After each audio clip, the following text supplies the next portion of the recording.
The wind was howling through the tall pine trees, bending their branches like they were trying to escape the cold. Snowflakes swirled in the air, catching the light from the moon before disappearing into the darkness. In the middle of the forest, far away from the city lights, stood a small wooden cabin.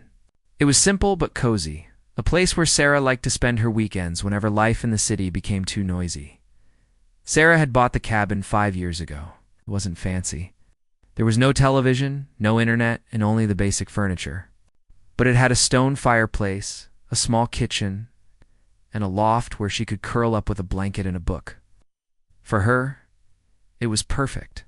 It was where she felt the most peaceful, listening to the crackle of the fire and the soft sound of snow falling outside. That Saturday afternoon, Sarah had driven up the winding mountain road with her small backpack and a basket of groceries. The air was sharp and cold, the kind that makes you breathe deeper. She had planned to spend the weekend alone, reading, cooking, talting, and maybe taking a short walk in the snow. By nightfall, the wind had grown stronger. The forest, usually so still, seemed restless. Branches rattled against the roof, and the sound of the storm filled the cabin. Sarah added more logs to the fire, watching the flames dance. She sipped a cup of tea, feeling grateful for the warmth. Hours later, the storm became even wilder. Snow piled high against the windows, and the wind roared like the sea. In the small town at the bottom of the mountain, people noticed the weather was turning dangerous. It was the kind of night where you stayed inside, locked your doors, and prayed the power lines would hold. At around midnight, a faint glow appeared in the trees, barely visible through the heavy snow. At first, it looked like a trick of the light, but soon the glow became brighter, flickering. Then smoke began to rise into the freezing air. It was Sarah's cabin, a passing snowplow driver. It was clearing a nearby road, saw the smoke, and called the fire department. The local volunteer firefighters quickly gathered and drove toward the forest, their headlights cutting through the snow. But the road to the cabin was narrow and slippery. The storm slowed them down. By the time they reached the clearing, flames had already swallowed the cabin. The wooden walls, so dry from the winter air, burned fiercely. The fire hissed and cracked, sending sparks into the storm. The heat was intense, even as the snow fell all around. The firefighters worked quickly, but the fire had started deep inside the cabin and spread too fast. They tried to spray water, but the freezing wind turned it into mist before it could even reach the heart of the flames. They knew it was too late to save the building. As the roof collapsed, one firefighter shouted that he had seen movement earlier, a shadow inside. The team feared the worst.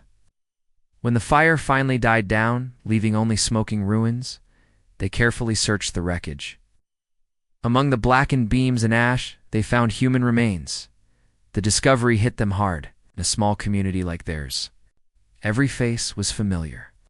They knew Sarah's car was parked outside. They knew she had planned to stay for the weekend. It seemed there was no question about who had been inside. By dawn, the news had spread through the town. "Sarah's gone," whispered a neighbor over the phone. "Her cabin burned down last night." Word traveled fast from the post office to the bakery. It's from one front porch to another. In the small grocery store, Mrs. Henderson, the owner, wiped her eyes as she told customers she was such a kind girl, always smiling, always helping people. At the gas station, 2 men who had gone fishing with Sarah last summer stood in silence. Shaking their heads, Sarah had been part of their lives in quiet but meaningful ways.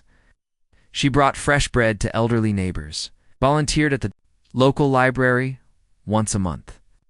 She knew the names of every child who came to story hour, and she never forgot a birthday.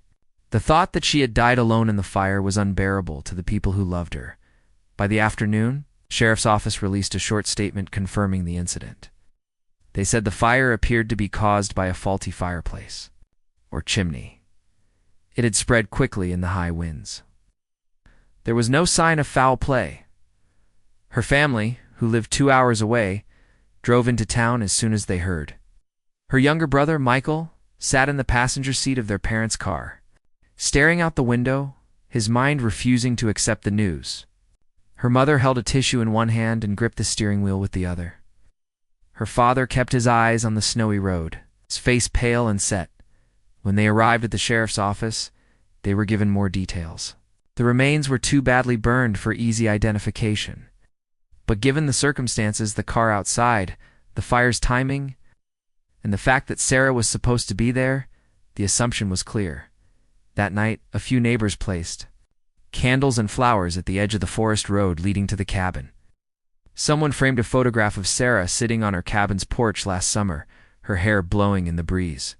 The picture captured her gentle smile, and it hurt to think it might be the last image anyone would ever have of her. The storm continued for another day, trapping many people indoors, but grief spread faster than the snow. Everyone felt the loss. Not just because Sarah was gone, but because she was the kind of person who left a mark wherever she went. She wasn't loud or famous, she was simply good. That kind of goodness was rare. In the days that followed, plans were made for a memorial service. The community wanted to honor her life and the kindness she had shared. They decided to hold it in the local church, a small white building with tall windows that looked out onto the mountains. The pastor agreed to speak, and several people volunteered to share their memories. Her friend Emily began gathering photographs for a slideshow. The town florist donated arrangements of white lilies and evergreen branches as they prepared for the service. The sheriff and firefighters quietly discussed the fire again. Something about it bothered them, but they couldn't say what. The storm had made it difficult to investigate properly. Still, they believed they had their answer. Sarah had been home that night. The fire had taken her. None of them could have guessed. That far from the cabin, Sarah was still alive, cold, tired, and completely unaware that the world thought she was gone. The morning after the fire, the small mountain town felt heavier than usual. The snow-covered streets were quiet. Even the usual chatter outside the bakery and post office was missing. It was as if the whole place had lost its voice. People spoke, in low tones, their words slow and careful, as though any sudden noise might break the fragile calm than the grocery store. The bell above the door rang now and then, but instead of friendly greetings, customers simply nodded to each other. A few hugged, others avoided eye contact altogether. The news about Sarah was still sinking in, and it didn't feel real. Emily, Sarah's closest friend in town, had hardly slept. She kept replaying the last conversation they'd had just 3 days ago. Sarah had been excited about spending the weekend in her cabin. She'd said she was looking forward to a little peace and quiet, and had promised to bring Emily some homemade bread when she returned. Now Emily was staring at a framed picture of Sarah on her kitchen table, struggling to accept that she'd never hear that gentle laugh again by mid-morning. The church was open for people who wanted to light candles and say prayers. Pastor Thomas stood near the altar, greeting anyone who came in. His voice was calm, but his eyes were sad. He had known Sarah since she moved to the area. He remembered how she had volunteered for the food drive every winter, and how she always stayed late to help clean up. The sheriff's office was busier than usual. Calls kept coming in from neighboring towns. Some were from friends of Sarah's family who wanted confirmation of the news. Others were from local reporters looking for details. Sheriff Daniels answered the same questions again and again, each time in the same steady tone. Yes, the fire was severe. Yes, the remains were found inside the cabin. No, they couldn't be certain without full identification, but given the evidence, it was almost certain it was Sarah. Michael, Sarah's younger brother, sat in the corner of the sheriff's office, his hands clasped tightly. He looked tired, but not in the way someone looks after a late night. It was the kind of tired that came from carrying something heavy inside. Every time the phone rang, he'd said, his parents had gone to stay at a relative's house nearby. They couldn't bring themselves to stay in a hotel, and they didn't want to be alone. The loss of their daughter had left them raw. Moving through the day like they were in a fog, the town began preparing for the memorial. Emily took charge of organizing it, partly because she wanted to do something for Sarah, and partly because she couldn't bear to sit still with her grief. She visited the florist, who offered to donate arrangements of white roses, lilies, and green pine branches to symbolize peace and eternity. At the local print shop, A large banner was made with Sarah's smiling face and the words, "In loving memory of Sarah Whitmore." Emily picked out a soft instrumental song for the slideshow, a piece she knew Sarah loved. She also began collecting photos from neighbors. Sarah planting flowers outside the library, laughing at a summer barbecue, sitting on her cabin's porch with a mug in her hand. The stories began to flow too. People wanted to remember her, not just mourn her. Mrs. Henderson from the grocery store told Emily how Sarah once paid for a struggling mother's groceries without telling her. Mr. Clark, the retired postman, recalled how Sarah had brought him soup when he was ill last winter. Each story seemed to confirm the same thing. Sarah had quietly made life better for everyone around her. Meanwhile, in the back of people's minds, there were quiet, unanswered questions. Some of the firefighters who had been at the scene felt uneasy. The cabin had burned fast, but the storm had made it nearly impossible to see much in detail. One of them, Jim, kept thinking about the remains they found. The body seemed too small to match Sarah's height. Another firefighter, Lisa, had noticed something strange. The front door had been unlocked, even though most people in the area locked up tightly during storms. Still, in the absence of proof, they stayed silent. It was easier to accept the sheriff's explanation than to stir up doubts when the family was grieving. The night before the memorial, snow began to fall again. Street lamps glowed dimly under a soft white blanket. In houses across town, people ironed their best clothes and set aside dishes for the reception that would follow the service. Emily sat at her kitchen table, going over the slideshow one last time. Each photo of Sarah seemed to carry its own memory, a hike they'd taken together, a cup of tea shared on a rainy day, a laugh that had made her eyes sparkle. Emily felt her chest tighten, but she kept going. She wanted everything to be perfect. The morning of the memorial arrived cold and bright. The sun broke through the clouds, making the snow sparkle like glass. The church parking lot filled quickly as people arrived in thick coats and scarves. Some carried flowers. Others simply brought their presents, which was all they could offer. Inside, the church was warm. The air smelled faintly of pine from the branches arranged near the altar. The banner with Sarah's photo hung at the front, surrounded by candles whose flames wavered softly. A slideshow of her life played quietly on a screen, showing moments of laughter, kindness, and simplicity. Michael sat in the front row with his parents, their hands clasped together. Emily stood off to the side, greeting people and offering hugs. Every face showed some form of sorrow, a furrowed brow, a trembling lip, eyes shining with unshed tears. When the church bell rang to signal the start of the service, the room fell silent. Pastor Thomas stepped up to the podium, his voice low but steady as he spoke about Sarah's life.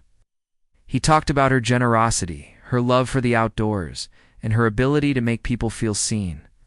He reminded everyone that even small acts of kindness could change the world for the better.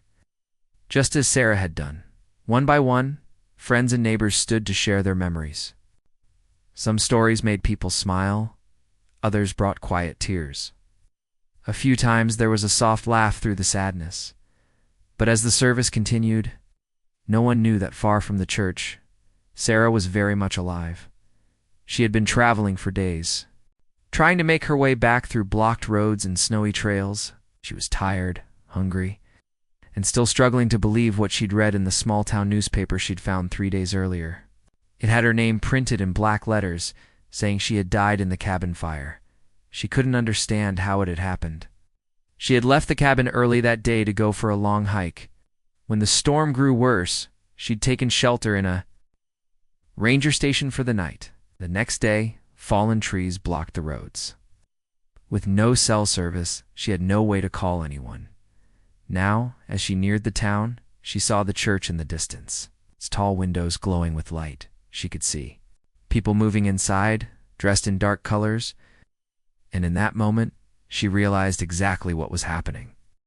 The cold air stung Sarah's cheeks as she walked along the snowy road leading into town.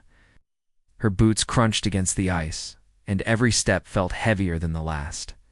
She had been traveling for hours that morning, cutting through smaller trails to avoid the blocked main roads. Her backpack felt lighter than when she started. Most of her food was gone, and she had only a half-empty water bottle left. As she got closer to the church, she could hear the faint sound of voices carried on the wind. She slowed down, her heart beating faster. She knew the town well. She recognized the shape of the white church building against the winter sky. She had been there for Christmas services, weddings, and small community gatherings. But now, seeing it full of people, on a cold Sunday morning, she understood what it meant. They weren't gathered for a normal service. They were there for her. Sarah's mind was still struggling to piece everything together. It had been such a simple plan, a weekend alone at the cabin, some quiet time away from the city. But the storm had forced her to change everything.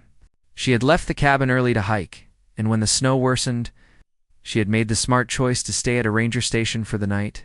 She thought nothing more of it until she saw her own face on a newspaper headline in the small mountain town where she stopped to buy supplies. The words still echoed in her mind. "Local woman dies in cabin fire." She had stood there in shock, holding the paper, her hands trembling.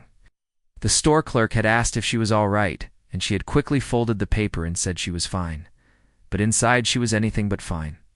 She couldn't understand how anyone could believe she had died. Over the next 3 days, she had struggled to make her way back. The roads were blocked in several places by fallen trees and snowdrifts. Sometimes she had to walk along the side of the road, her boots sinking into deep snow. A kind truck driver gave her a short lift when he saw her walking alone in the cold. But he could only take her part of the way. And now, she was almost home. But home wasn't expecting her. Home thought she was gone forever. She paused at the corner near the church. Through the tall windows, she could see rows of people sitting in the pews. There were flowers near the altar, and a large photograph of her, one Emily must have chosen, showing her smiling on a sunny afternoon, wearing her favorite blue sweater. The sight made her throat tighten. Sarah thought about walking away. She could go to the sheriff's office first, explain everything, and let him handle it. But something inside her told her she had to go in. She had to let them see her alive. With their own eyes, she took a deep breath and started up the church steps. The old wooden doors were heavy, and they creaked loudly as she pushed them open. Inside, the service was still going. Pastor Thomas was speaking about how fragile life was and how they should cherish every moment with the people they loved. His words hung in the air, soft but full of meaning. Heads turned toward the sound of the door.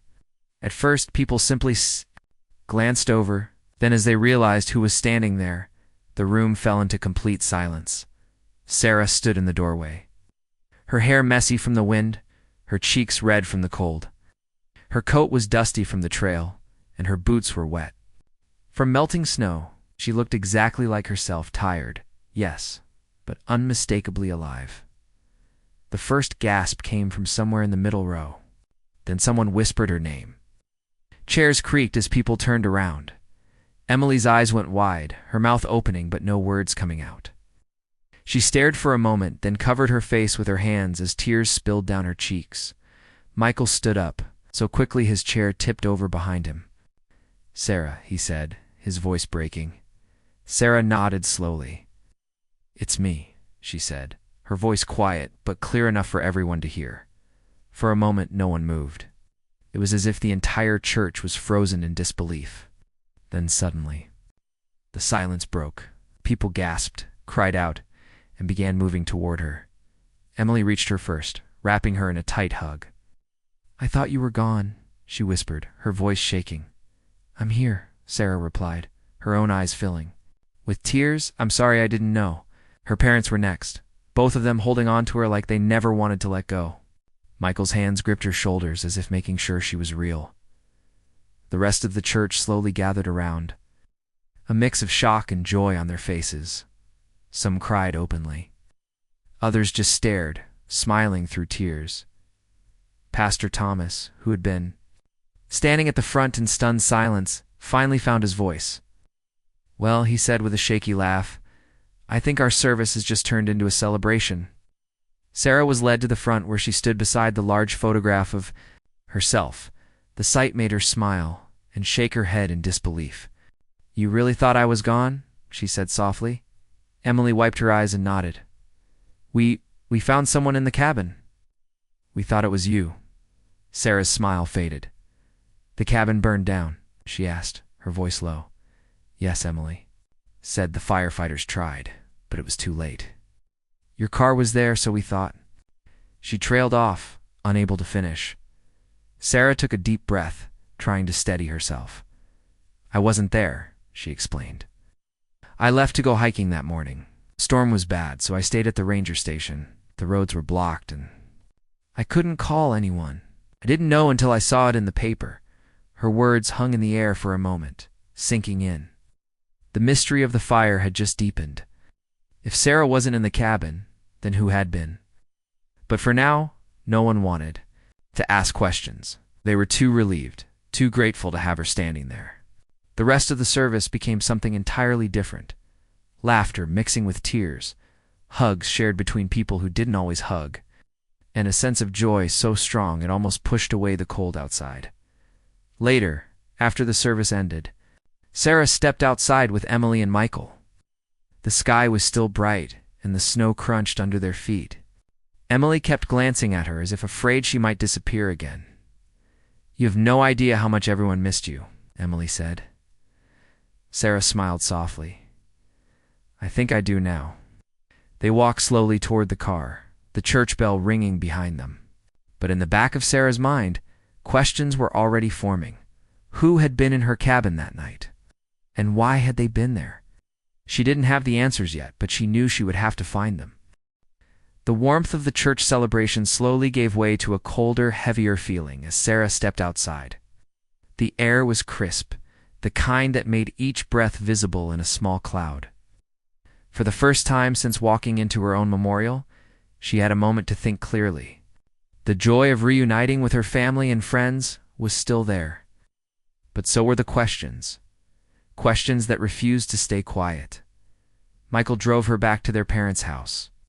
On the way, she stared out the window, watching the snow-covered trees pass by. The familiar road should have brought her comfort, but instead it only reminded her of what had been lost. The cabin had been more than just a building. It had been her refuge, a place where she felt safe. Now it was gone, and a stranger had died inside it. When they arrived, her parents urged her to eat something warm. Her mother placed a bowl of thick vegetable soup in front of her, fussing over her like she was a child again. Sarah tried to smile, but her mind kept drifting back to the fire. I need to talk to the sheriff, she said finally, setting her spoon down. Her father looked concerned. Sarah, you've been through a lot. You should rest first. I will, she promised. But something isn't right. If I wasn't in that cabin, then who was? And why were they there? Michael nodded in agreement. I've been wondering. The same thing. The firefighters said the body was hard to identify, but everyone assumed it was you because of your car. The next morning, Sarah walked into the sheriff's office. Sheriff Daniels stood up as soon as he saw her. His usually calm face broke into a relieved smile. Sarah Whitmore, he said, shaking his head in disbelief. I don't think I've ever been so glad to see someone alive. Thank you, Sarah replied softly. But I think we need to talk about the fire. The sheriff motioned for her to sit down. We thought we'd lost you. Everything pointed that way. Your car was outside, the cabin was locked from the inside, and the remains we found. Well, it made sense at the time. But it wasn't me, Sarah said firmly. I left that morning to hike. When the storm got worse, I stayed at the ranger station. The roads were blocked, and I couldn't call anyone. The sheriff nodded. That changes things. We'll have to reopen the investigation. The body we found is now officially unidentified. Sarah hesitated before asking the next question. Do you have any idea who it could be? Not yet, the sheriff admitted. We'll check missing persons reports, but there's something else. One of the firefighters mentioned the front door was unlocked when they arrived. That struck me as odd. Most people in your area lock their doors, especially during bad weather. Sarah frowned. She always locked the cabin when she left, even if it was just for a short walk. If the door was unlocked, then someone else must have been there before the fire started. The sheriff leaned back in his chair. That's what I'm thinking. It's possible someone broke in looking for shelter from the storm. Unfortunately, the fire destroyed a lot of potential evidence. Leaving the sheriff's office, Sarah felt a mix of emotions: relief that they were investigating, sadness for the unknown person who had died, and unease about the mystery surrounding it. Later that afternoon, she decided to visit the remains of the cabin. Michael insisted on driving her there. The road was slippery, and the snow was still piled high on the sides. When they reached the clearing, Sarah's breath caught in her throat. The cabin she had loved so much was now nothing more than a blackened skeleton. The roof had collapsed entirely, and the walls were charred.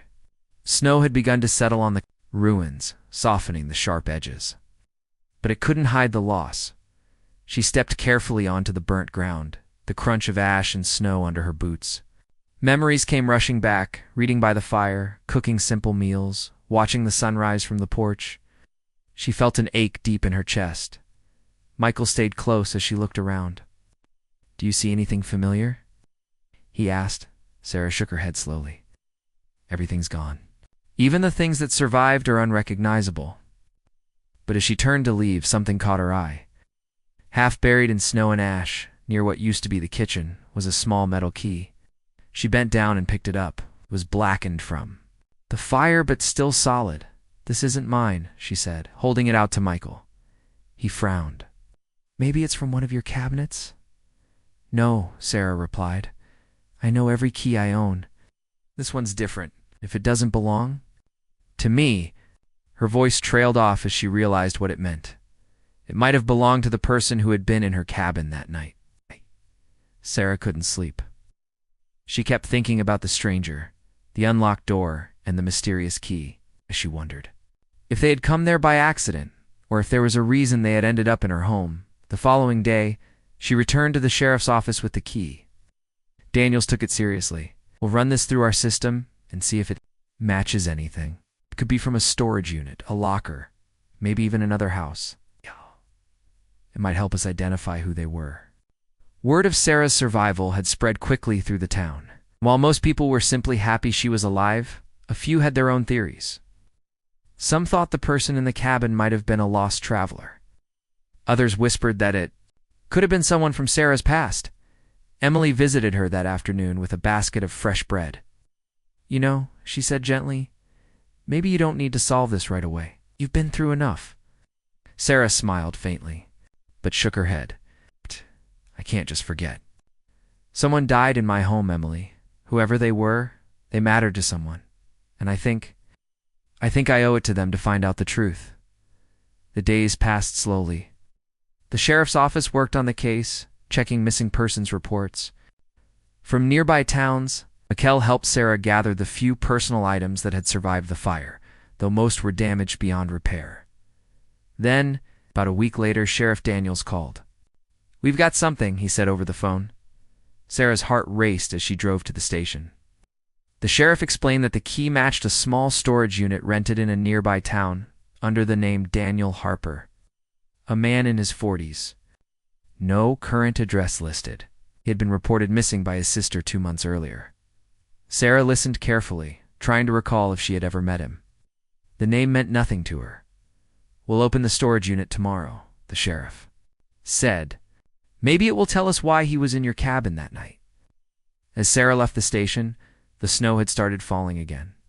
The mystery wasn't solved yet, but she was closer than she had been before.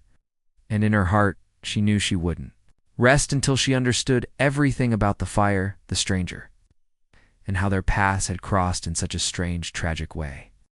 The next morning felt careful and quiet, as if the town itself was holding its breath. Sarah woke early, washed her face with cold water, and tied her hair back. She chose a warm sweater and steady boots. When Michael pulled up in the truck, she was already waiting on the porch with her coat buttoned and a calm, determined look in her eyes. They drove to the storage facility in the next town, where neat rows of metal doors stretched down a long lane. A faint winter sun made the ice on the pavement shine. Sheriff Daniels met them at the gate, his breath visible in the cold air. He held a clipboard and nodded when he saw Sarah. "Thank you for coming," he said. "We'll open it carefully. We won't take anything until we log it." The manager, a quiet man with a wool hat, led them to a small unit. The number on the door matched the file, the unit rented by Daniel Harper. The sheriff checked the form, then looked at Sarah. "You found the key. If you're okay, you can turn it." Sarah swallowed, then stepped forward and slid the blackened key into the lock. It fit. She turned it. The door rolled up with a soft rattle. Inside, the unit looked simple and sad, like a life pressed into boxes. There were 2 plastic bins, a folded sleeping bag, a dented camping stove, and a small cardboard box labeled with a thick marker. "Keep." On top lay a worn flannel shirt and a pair of hiking boots. A paper folder sat under the shirt, edges curled. The sheriff put on gloves. "We'll sort this," he said gently. He opened the keep box first. Inside were a few photographs, a pocket knife, and a small journal held closed with an elastic band. He glanced at Sarah. "We read only enough." To identify him, he eased the band off the journal and turned the first page. The handwriting was neat and careful. "Daniel Harper," the sheriff read aloud very softly. 43. Favorite place. Any mountain trail. Wish list. A quiet room, warm food, a call to my sister when I'm steady. Act. This was not a thief. This was a person trying to hold on. The sheriff turned a few more pages, scanning quickly. "Odd jobs," he murmured. "Worked at a hardware store a few towns over. Truck broke down. He kept moving to find work. He didn't want to be a burden to his family." In one photo, a smiling woman stood with Daniel near a lake. On the back, the words, "Hannah and me, spring." The sheriff checked his notes. "His sister's name is Hannah," he said. "We've left a message for her. If you're willing, we'll wait here and speak together." They waited inside the small office where a heater hummed. The photograph, studying the happy faces. She felt the quiet weight of what she didn't know, and the responsibility of what she did know now. Daniel had a life. He had someone who cared. He had hopes written down in careful lines. An hour later, a car pulled up. A woman stepped out, mid-40s, a knit hat pulled low. Her eyes were red, but she stood tall. The sheriff greeted her gently. "Hannah?" She nodded. "Yes." Her eyes moved to Sarah in a question. "I'm Sarah," Sarah said softly. "The cabin was mine." Hannah's face changed pain, surprise, and a kind of resolve. "I'm glad you're alive," she said. "I wish things were different." They walked together to the unit. The sheriff explained what they had found. He showed her the journal and the photos. Hannah pressed her hand to her mouth when she saw the picture from the lake. "That was a good day," she whispered. "He loved walking by the water." "Do you know why he might have been in that area?" the sheriff asked. "He loved the mountains," Hannah said. "He would take trails to clear his head. When his truck broke down, he started to walk more. He didn't always call. He wanted to call when he had good news. Those were his words." She brushed a tear away with her glove. "He didn't want to worry me." The sheriff nodded. "I think he was trying to get out of the storm and found shelter. The cause of the fire still points to the chimney or stove." "It was an accident." Sarah's eyes lowered. "I always locked my door," she said quietly. "But the firefighters found it unlocked. Maybe he thought no one was there. Maybe a latch failed in the wind." She shook her head. "I don't need to know exactly how he entered. I just need to know he was cold and needed warmth." Hannah looked at Sarah with a mix of sorrow and gratitude. "Thank you for saying that." They spent the next hour with the sheriff, going through the few things in the unit. There was a list of phone numbers on a small card, including Hannah's, and a folded flyer for a winter gear drive at a church, proof that he had been looking for safe help, not trouble. In the journal, a final short entry read, "Snow coming. Fast. Find a roof. Tomorrow, call Hannah." What? The date matched the night of the fire. It was enough. It was everything. In the days that followed, the town learned Daniel's name. The local paper ran a short, kind piece. A man who loved the outdoors, who had worked with his hands, who had a sister who loved him very much. The article said he had likely taken shelter from the storm and that the fire was an accident. Tone was gentle, honest, and respectful. Sarah asked Pastor Thomas if the church would hold a small service for Daniel. The pastor agreed without hesitation. "No one should leave this world without their name being spoken," he said. On the day of the service, the church looked quieter than it had at Sarah's memorial, but it held the same warmth. A small photo of Daniel stood near the front, the one from the lake with Hannah. White lilies and green pine branches lined the table. People from town came, some who had never met him because they believed a person should be honored. Hannah stood with Sarah in the front row, their shoulders almost touching. Two women sharing a grief that took different shapes. The pastor spoke. About kindness in storms, about doors that open and fires that warm, and about the duty to care for one another.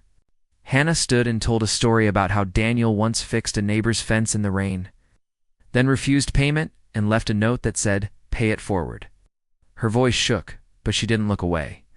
When the service ended, Sarah stepped to the front and took a breath. "I did not know Daniel," she said, "but he died in my cabin. And I want to say his name and thank him for reminding me of something important. A home is not just wood and nails. It is a promise that someone can be safe. I wish he had found me there. I wish I could have made him tea and told him he was welcome. I cannot change what happened, but I can change what happens next." She paused, steady and clear. "I will rebuild the cabin, and when I do, I will build a small warming shed beside it that is always open in winter. I will stock it with blankets, a first aid kit, water, and a note with phone numbers and directions to the ranger station. If you are lost or cold, please rest here. Please be safe." There was a hush, then a soft murmur of yes in the room. Hannah closed her eyes and nodded. Spring came slowly that year, and when the ground thawed, work began at the cabin site. The old beams were cleared, a new foundation was poured. Sarah chose simple, sturdy materials. She added smoke and carbon monoxide detectors, a modern chimney liner, and a metal spark guard. She asked the contractor to build a small structure beside the cabin with a bench and hooks for coats. A sign on the door read, "Warming Shed. Open in cold weather. Take what you need. Leave what you can." Emily brought baskets filled with knit hats and wool socks. The librarian put a map and emergency numbers and a clear sleeve on the wall. Michael installed a small solar light that turned on at dusk. The town came together not because they felt guilty, but because they wanted to honor a man they now knew by name. In town, Sarah and Pastor Thomas started a winter safety group. They gathered used coats, sleeping bags, and hand warmers. Worked with the ranger station to mark safe shelters on a clean, easy-to-read map. The grocery store put a small display by the door with free copies of the map. Sign above it said, "If the weather turns, here's where to go." At home, Sarah wrote a letter to Hannah. She told her about the warming shed, the new chimney, the maps, the way the town spoke Daniel's name. She included a photo of the new cabin, the snow still on the ground around it like a white blanket. "You are always welcome," she wrote. At the end, "Please come in summer. We can sit on the porch and watch the trees." In June, Hannah visited. She and Sarah walked the trail to the cabin in soft morning light. Birds moved through the branches. When they reached the clearing, the new building stood in quiet dignity, not fancy, but warm and right. The shed door was propped open. Inside hung a neat row of coats and a small shelf with water and simple snacks. On the side of the shed, a small plaque was fixed to the wood. The letters were simple, in memory of Daniel Harper. "May every traveler find warmth, and may every storm pass." Hannah touched the plaque carefully. Then she turned and hugged Sarah. There were no big speeches. They didn't need them. They sat later on the porch with cups of tea, the mountains breathing in and out around them, and the kind of silence that comforts. As summer wore on, hikers sometimes stopped by. They used the bench to tie their boots or refill their water. A few left notes in a small tin on the shelf. "Thank you for this safe spot," one note read. Another said, "Found this place in a sudden storm. Grateful." Sarah kept the notes in a jar by her kitchen window. When the next winter came, the shed light glowed at dusk, a quiet promise in the snow. The town's maps were clearer now, and the ranger station kept extra blankets ready. The church ran the winter gear drive earlier in the season,